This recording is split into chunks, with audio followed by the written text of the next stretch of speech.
పశ్చిమాసియా బాంబుల మూతతో రగిలిపోతుంది. Iran Israel యుద్ధం భీకర స్థాయికి చేరింది. అగ్రరాజ్యం ఎంట్రీతో ప్రపంచ దేశాలు నివ్వెరపోయే పరిస్థితి వచ్చింది. ఏ రాజ్యం ఎవరికి అండగా నిలుస్తుందనేది క్షణం క్షణం ఉత్కంఠగా రేపుతోంది.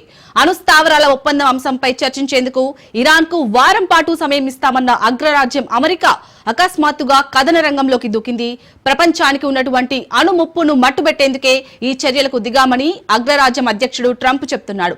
దీంతో మరికొన్ని దేశాలు కూడా ఈ యుద్ధంలో భాగమవుతాయంటే అవునని సంకేతాలు వినిపిస్తున్నాయి.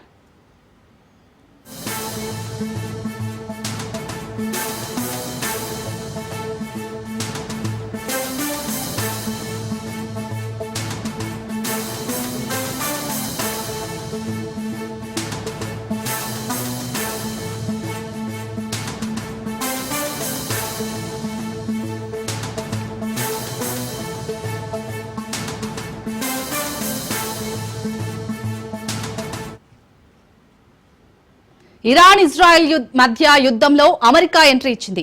ఇరాన్ లోని 3 అణు కేంద్రాలపై యుఎస్ ఫైటర్ జెట్లతో భీకర దాడి చేసింది. ఇరాన్ పై దాడి చేసిన ఫైటర్ జెట్లు సురక్షితంగా తిరిగి వచ్చినట్లు అమెరికా అధ్యక్షుడు డొనాల్డ్ ట్రంప్ ప్రకటించారు.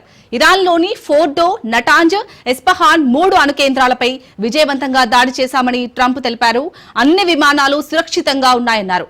అమెరికన్ వారియర్లకు ప్రెసిడెంట్ అభినందనలు చెప్పారు. ప్రపంచంలో మరే సైన్యం ఇలా చేయలేదని, ఇప్పుడు శాంతికి సమయం వచ్చిందని ట్రంప్ వెల్లడించారు. అయితే ఇటీవలే ఇజ్రాయెల్ ఇరాన్ మధ్య వివాదం దౌత్యపరంగా పరిష్కారం అవ్వడానికి అమెరికా 2 వారాలు టైం ఇస్తున్నట్లు ప్రకటించిన ట్రంప్ అంతలోనే ఆ మాట చెప్పిన 48 గంటల్లోపే ఇరాన్ పై భీకర దాడికి దిగారు.